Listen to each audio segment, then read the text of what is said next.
Stand part of the question, and I call the honourable member for McNamara. Thank you, Acting Speaker. And I rise to speak on the Clean Energy Finance Corporation bill, and I do so echoing the position by the member for McMahon, and I do so following the contribution of the member for Higgins.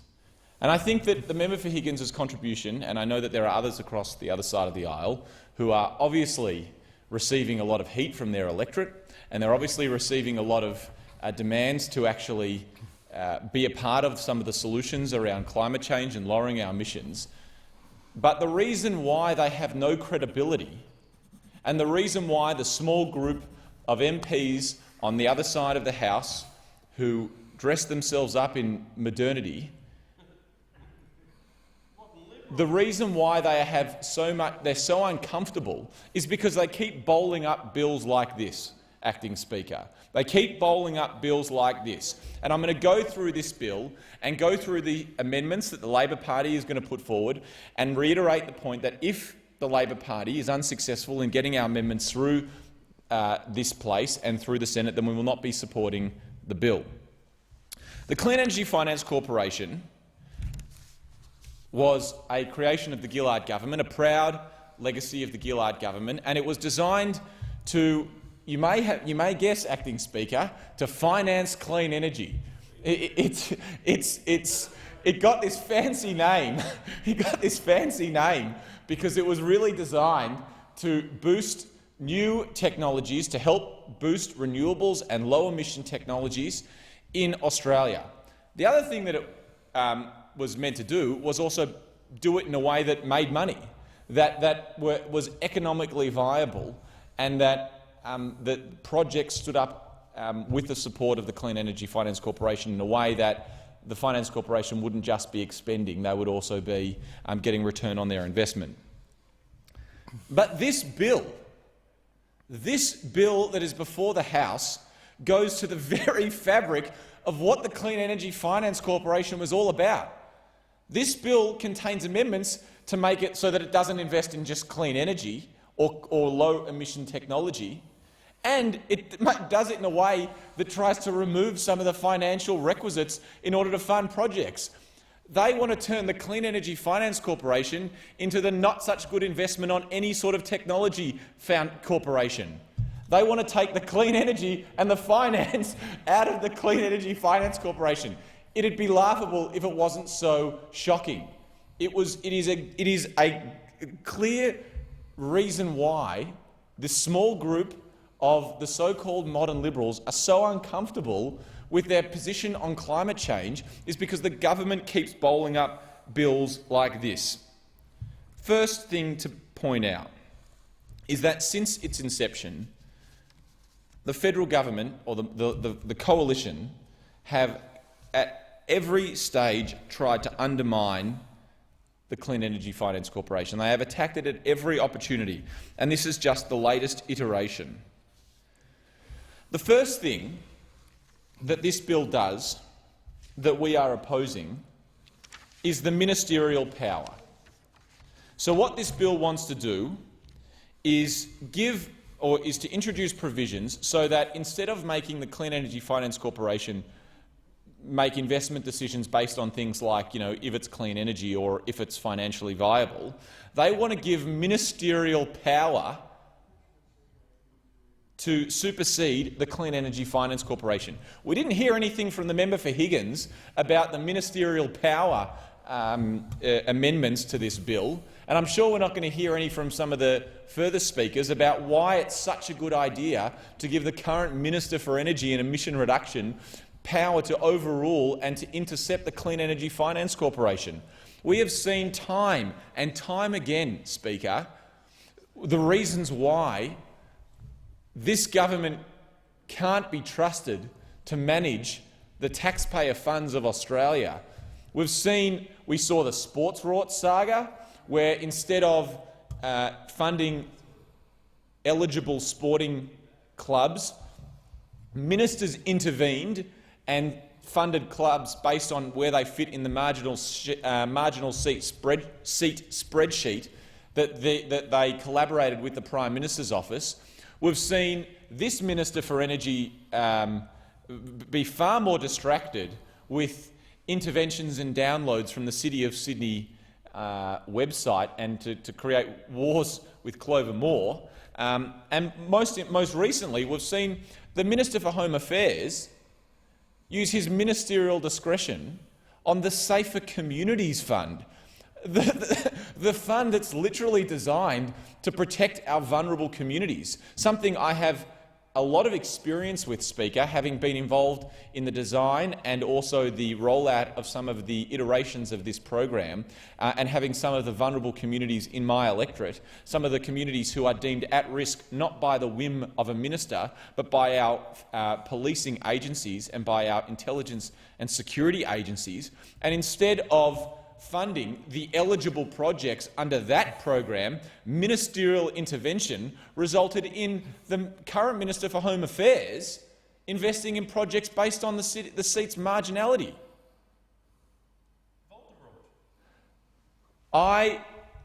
If a seat is the basis from which a minister is making a decision, who knows what sort of ministerial intervention it will take on the Clean Energy Finance Corporation.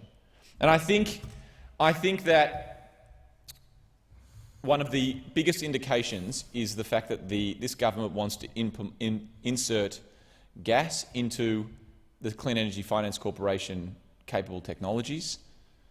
And I absolutely reiterate the words from the member for McMahon that gas has a role. It is a feature. Those working in our gas production and in our gas pipelines, those Australians are good and great Australians who work hard and who contribute to our economy. They contribute to our economy and they do noble work. But what we're talking about here is whether or not the Clean Energy Finance Corporation should invest in technology that is or isn't clean or low emissions technology. And it's just a fact of science that gas is not low emissions technology. It is an emission intensive technology. And while it still has a role in our economy to play for the foreseeable future, it is a fact that it shouldn't be underwritten by the Clean Energy Finance Corporation. So we will move an amendment to say that the ministers should not be able to intercept the decision-making of the Clean Energy Finance Corporation, that it should be done independent from government, that this is a body that should be making decisions based on strict criterion around whether or not it achieves low emission standards, and we believe that gas should not be a part of that on this side of the House.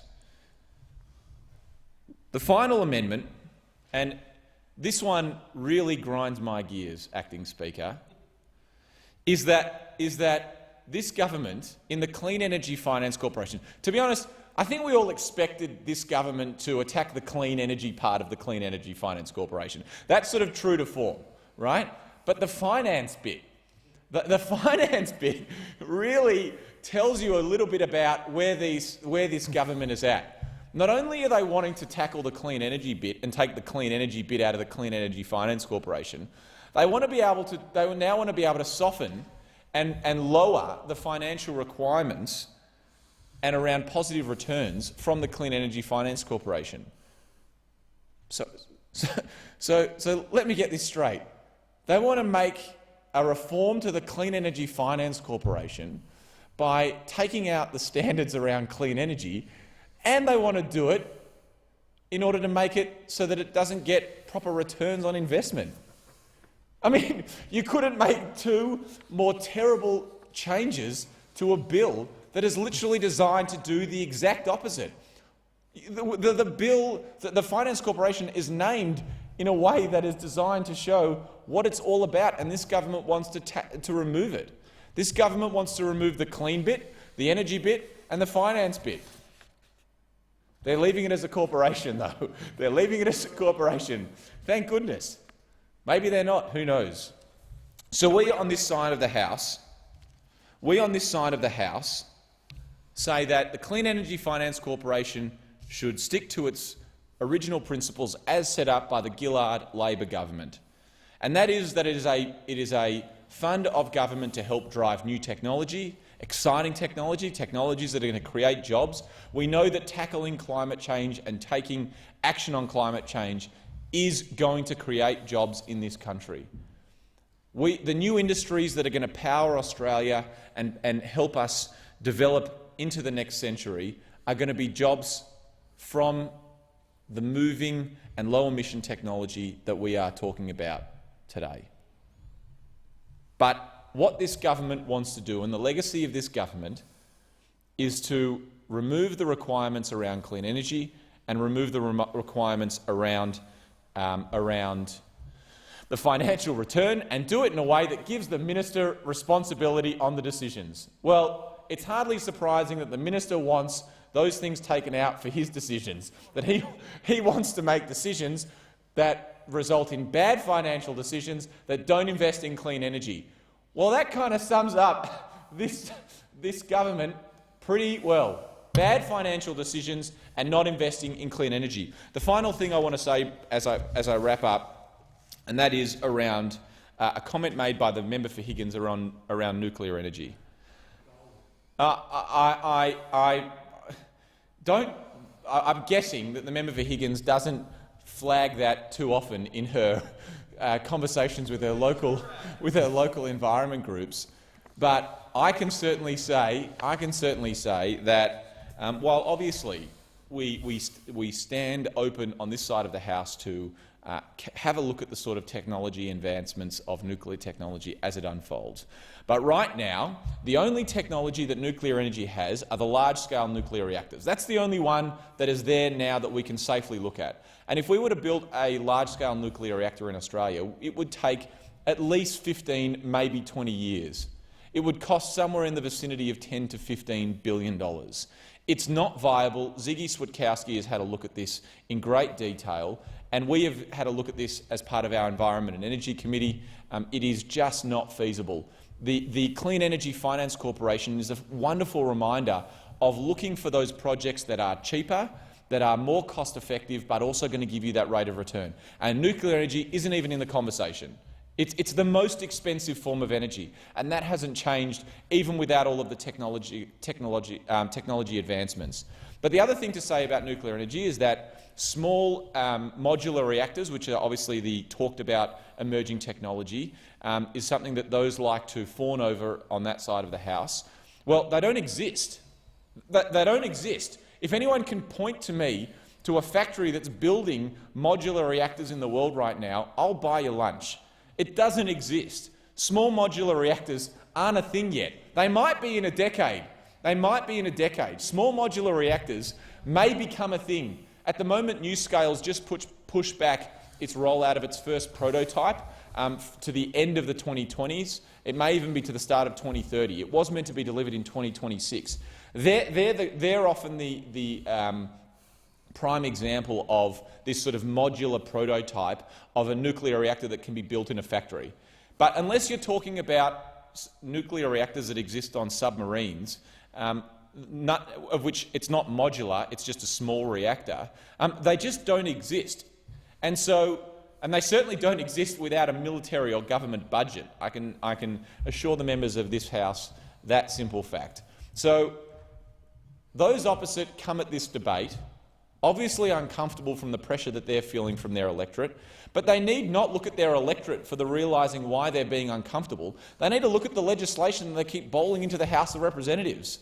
The reason why those modern Liberals on that side are so uncomfortable with the state of play of this government is because when talking about the opportunities of government, when talking about legacy in this place, when talking about the future of the Clean Energy Finance Corporation, what is their answer? Their answer is to rip out the clean energy bit and to rip out the finance bit and to give the current Minister for Energy and Emission Reduction free rein to make bad decisions that don't lower emissions and that reduce your financial return on investment in energy.